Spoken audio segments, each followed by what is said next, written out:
dentro da sua própria angústia do que ter que lidar com a angústia da sua esposa ou com a angústia dos seus filhos. Todo pai sabe disso. Jacó era apaixonado por Raquel. Ele trabalhou 14 anos por causa daquela mulher. Ele era tão vidrado em Raquel que orava noite e dia para que Raquel tivesse um filho, porque ela era estéril. A mulher teve um filho, ele grudou em José de um jeito. Vocês conhecem a história de José? Então, nesse momento, quando a angústia de Raquel toma conta e Jacó se percebe de pés e mãos amarrados, se percebe impotente, a dor dele era horrível. Mas mesmo debaixo de toda a dor, Jacó soube equilibrar o sistema e dizer para a esposa: não vai chamar meu filho de filho da aflição, não. O nome dele vai ser Benjamim. Sabe o que significa Benjamim? Filho da minha mão direita. Filho da minha destra. No sentido de filho do meu poder. Filho da minha glória. Filho da minha grandeza. Ele sabia. Estava doendo, estava horrível, estava complicado, estava difícil, mas ele sabia passar uma identidade de segurança para o seu filho. Vire para a pessoa do seu lado e diz assim: é assim que um pai faz. O pai ganhou da parte de Deus o dom de chamar à tona a identidade dos seus filhos. Estou me lembrando de uma ministração em que uma senhora de 35 anos, mais ou menos, gritava e chorava e berrava. Ela não conseguia descrever a cena que ela estava chorando, o que ela estava lembrando, mas num dado momento ela começou a dizer: ele me chamou de prostituta, ele me chamou de prostituta, ele me chamou de prostituta, e eu virei prostituta mesmo. Sabe, os pais não têm a menor ideia o quanto que eles têm poder sobre a formação da identidade dos filhos. Não apenas pelo que falam, mas pelo que vivem, pelo que não vivem, pelo que fazem e pelo que não fazem. Porque a noção de identidade que uma criança vai ter passa pelas decisões do pai dela. Pastor, e quem não teve pai? Passa pelas decisões que o pai que você não teve não tomou. Mas descanse, que Deus sempre põe um pai na vida da gente. Eu estou me lembrando de uma jovem senhora. E aí eu fico com medo de falar a idade da jovem senhora, porque de vez em quando eu cometo uns erros. Eu chamo de senhora, mas na verdade era mocinha. Eu chamo de mocinha, era senhora, e aí depois eu fico todo confuso. Então eu não vou dizer a idade da jovem senhora. Então você coloca a idade que você quiser na jovem senhora. Mas ela era uma jovem senhora, esteve no meu gabinete e ela me contou uma história triste. Ela estava vindo de um psicólogo e ela fora indicada por alguém da família dela para me procurar. E ela trouxe consigo um garotinho de 5 anos, mais ou menos.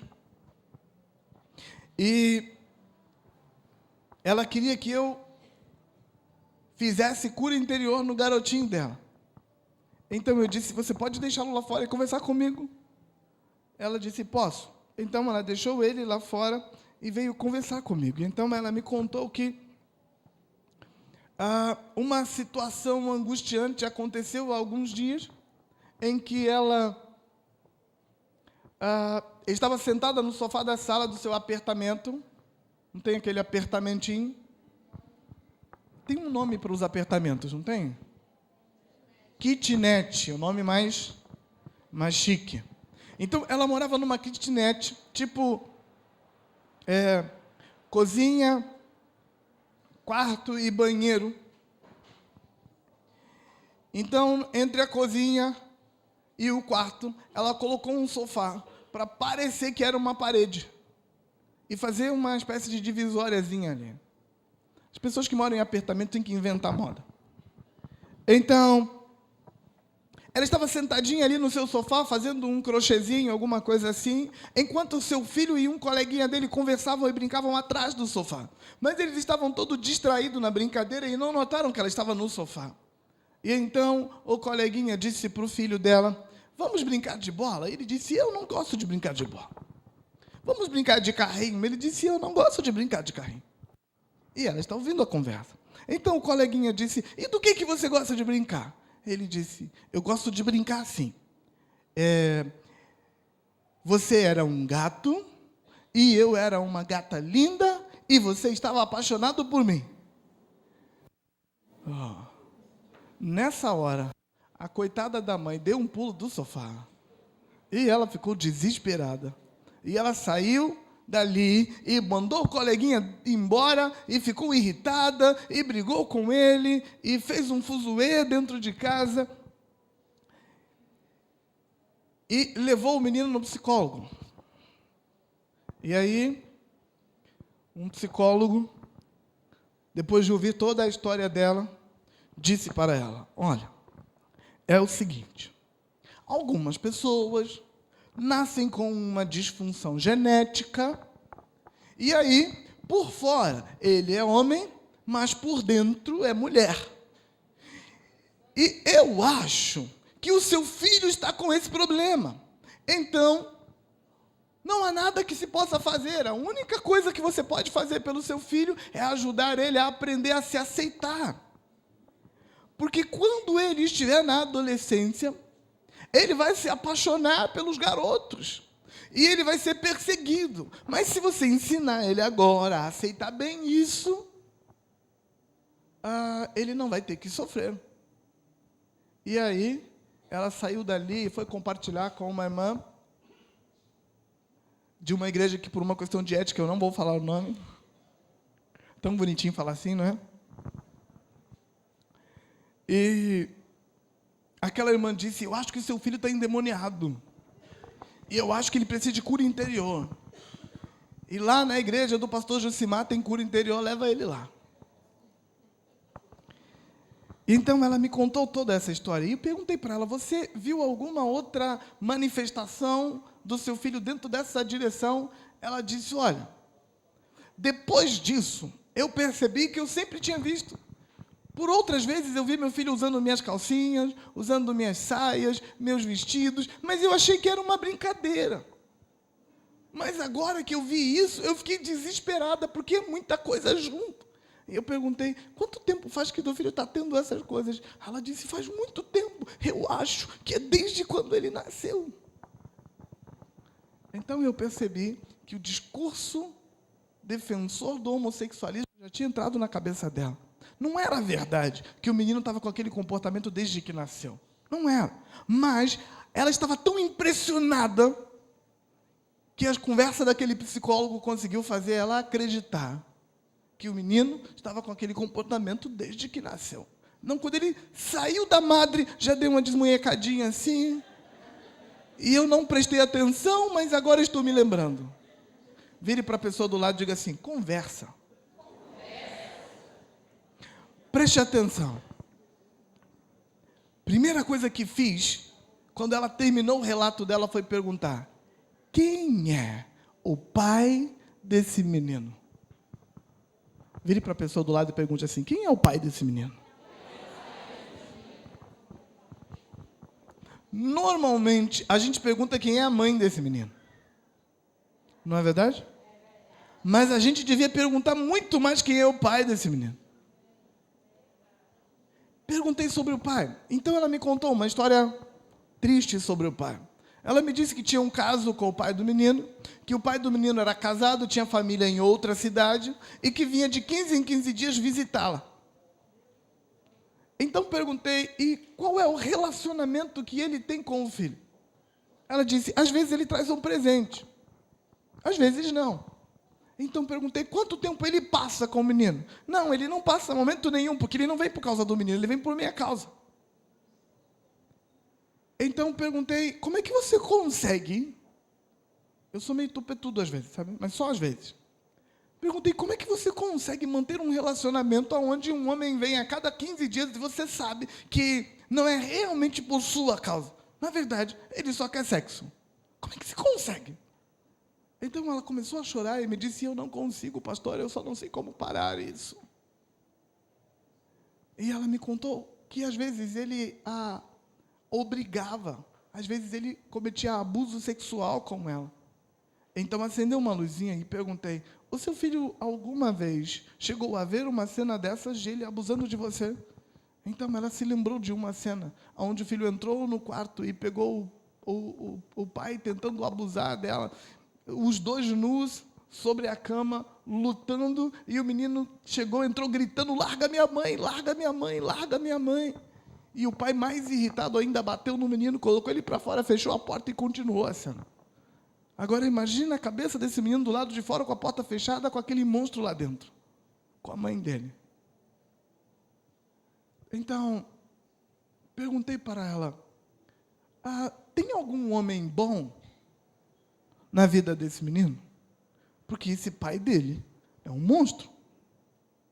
Ela disse, não, que eu saiba. Ele não se relaciona com nenhum outro homem para ele olhar e falar assim, aquele sujeito é digno de alguma coisa? Ela disse, não, ele tem um tio, mas o tio dele não vai muito lá em casa. Então me acendeu outra luzinha e perguntei, tem muitas mulheres boazinhas na vida dele? E ela disse, todas as minhas irmãs. Eu perguntei, quantas irmãs você tem? Eu não me lembro o número, mas ela tinha muitas irmãs. E perguntei, como é o relacionamento dele com as suas irmãs? Muito bom, elas vão para lá, para casa, e elas brincam com ele, e elas levam presente, e eles ficam conversando. Então perguntei, por acaso, quando suas irmãs vão te visitar, e vocês ficam lá conversando, e brincando e rindo, por acaso rola-se um desabafo básico, onde você mete o pau no pai do menino? Ela disse, não muito. Mas eu não acreditei muito nela. Então eu já estava pronto para fazer um diagnóstico. Então eu disse para ela, o problema é o pai. Perguntei para ela, bem sinceramente, se você fosse um menino de 5 anos, que tivesse um bigolim no meio das pernas, e soubesse que o único sujeito que você conhece que tem bigolim no meio das pernas é um monstro, você ia querer ser homem? Sabe, o rosto dela se iluminou e ela disse, eu não. Eu disse, nem eu. Porque o único homem que ele conhecia era um calhorda, um canalha, um monstro. E quando ele olhava para ele e percebia que ele era igual àquele monstro, ele simplesmente rejeitava a própria identidade. Ele não quer ser homem. Por isso ele vestia a saia, a calcinha, a roupa da mãe. Por isso ele queria ser uma gatinha. Ele queria ser qualquer coisa, menos homem. Porque o pai que ele tinha não mostrava para ele o que ele precisava ser. Então, embora ele identificasse com o pai, essa identidade causava repugnação e nojo nele. Porque bom são as mulheres. Elas são boazinhas, elas carregam no colo, elas trazem presente, elas brincam, elas cuidam, elas estão por perto. Elas são legais. Então ela disse, pastor, o que eu faço? Eu disse, não sei, a vida é sua. Mas eu, se fosse você, a primeira coisa que eu faria é acabar com esse relacionamento doentio. Eu faria. Mas a vida é sua. A segunda coisa que eu faria é tirar o meu filho desse ambiente vicioso em que ele está vivendo. Para ele, essa casa é símbolo de uma identidade que ele não pode sustentar. E a terceira coisa que eu faria era colocar um homem que preste na vida do meu filho. Então perguntei para ela, esse tio que o seu filho tem, é um bom homem? Ela disse, sim, é um bom homem. E ele é crente, e ele é trabalhador, e ele não tem filhos, e ele gosta do meu filho. Então eu disse, que tal se você aproximar o seu filho do tio e deixar que eles construam um relacionamento? Deixar que o seu filho perceba que tem gente, que tem homem que presta nesse planeta.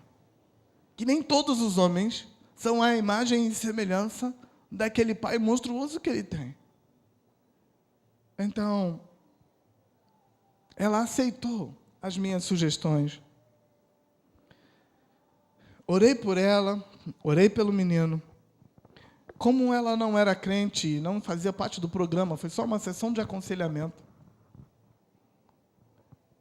Ela foi procurar um pastor para fazer exorcismo no filho dela.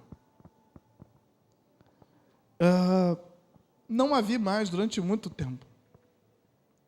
1 ano e pouco depois,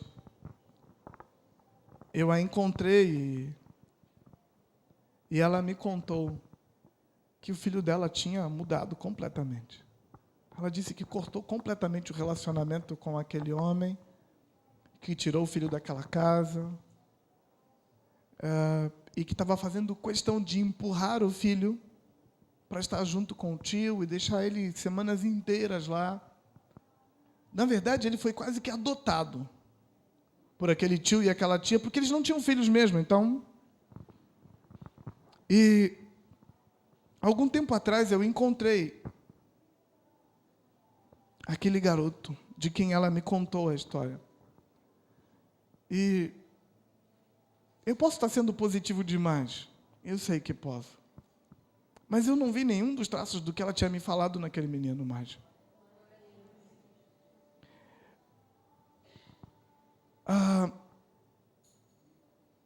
Muitas pessoas com problemas homossexuais chegam até a mim e chegam até o meu ministério. E eu não conheço nenhum caso em que o sujeito teve um bom pai, que se relacionou direito com ele.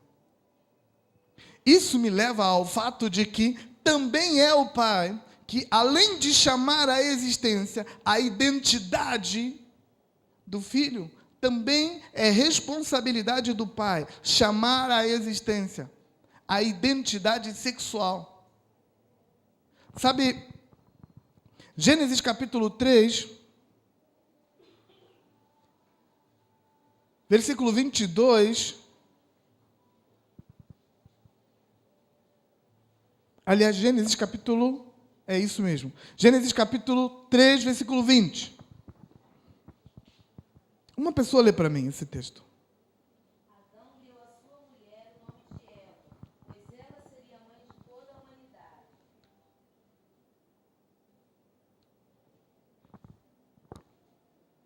Quando Adão chamou Eva de mulher, ele estava dando para ela uma identidade pessoal.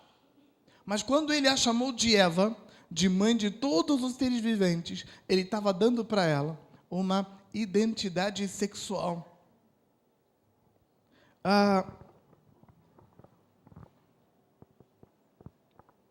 Noto muitas vezes moças com identidade sexual confusa, porque elas não querem ser mulheres, porque o pai não a valorizou como mulher. Vi o Jaime Kemp ministrando uma vez, e ele disse uma frase que eu não esqueci.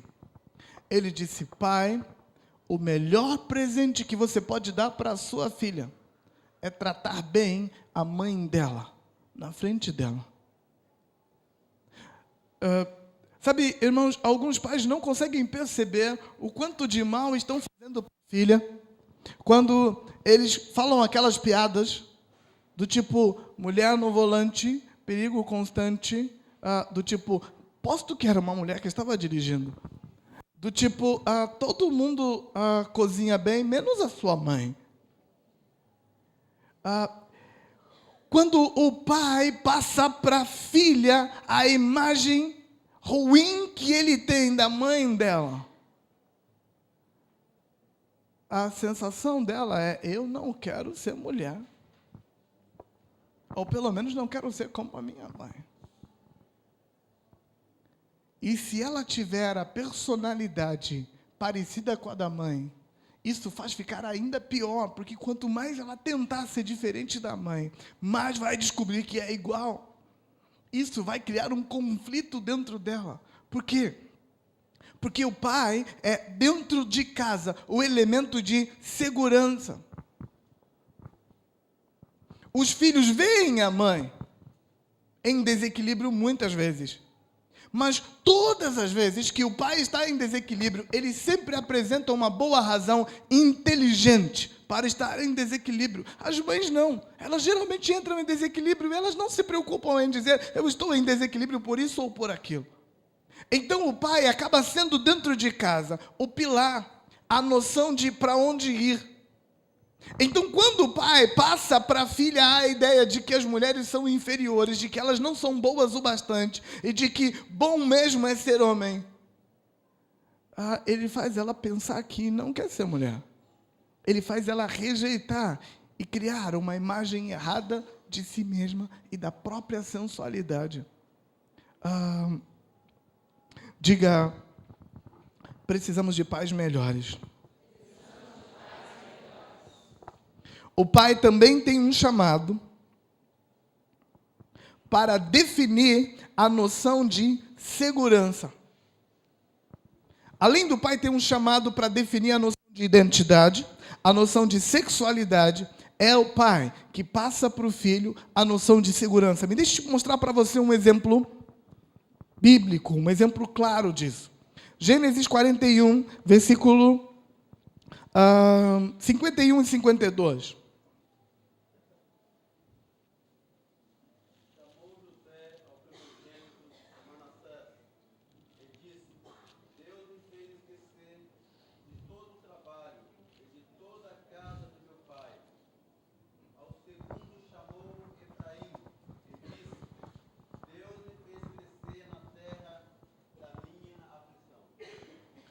José deu uma identidade para os seus 2 filhos que nasceram no Egito. O nome do primeiro filho foi Manassés.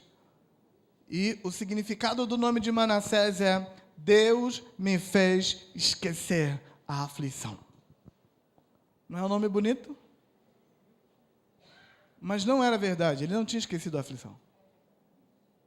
A aflição estava toda lá dentro dele. E normalmente eu condeno isso nos homens. Eu acho que os homens deviam se quebrantar mais e assumir suas feridas mais, para serem tratados mais rápidos. Você pode dar uma olhada no programa de cura, você vai ver, tem muito mais mulheres do que homens.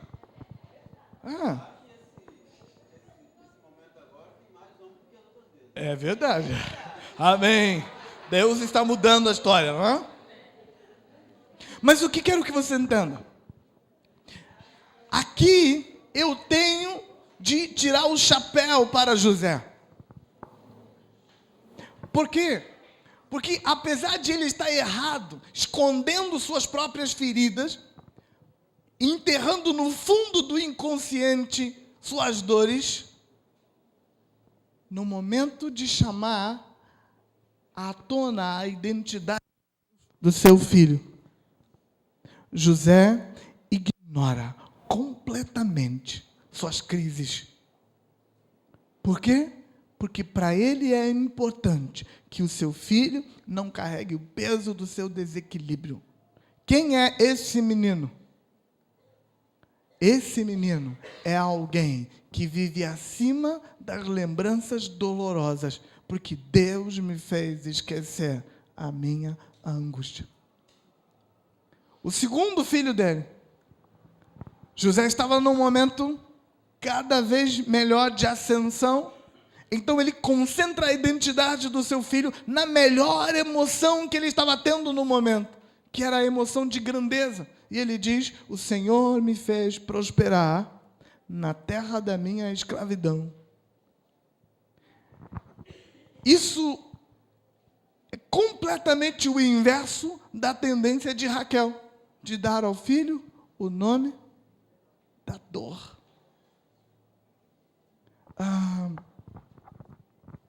Pastor, você está dizendo que a identidade que uma criança ganha emocionalmente vai acompanhá-la para sempre? Não, filho, porque Deus levanta outras situações para mudar isso.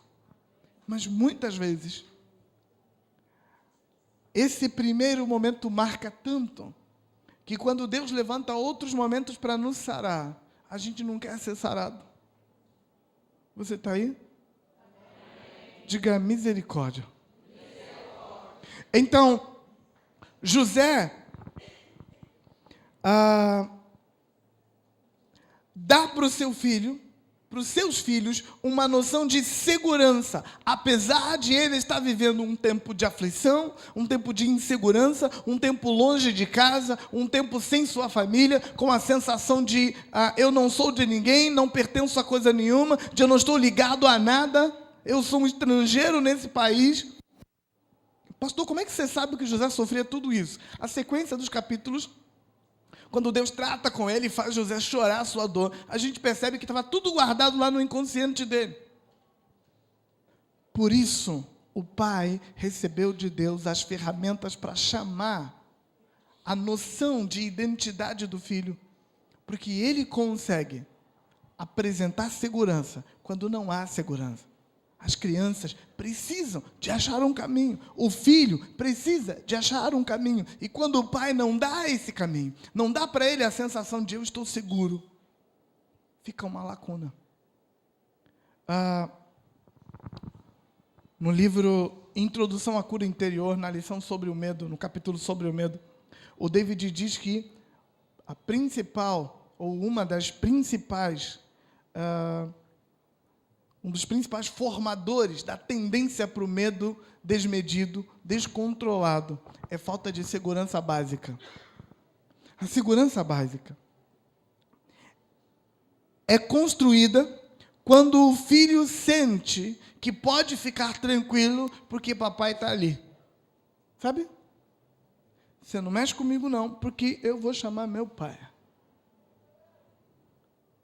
As crianças precisam de a segurança, no sentido de, eu estou indo nessa direção, mas essa direção é boa ou ruim? Não importa, papai está olhando, se não for boa, ele vai me parar.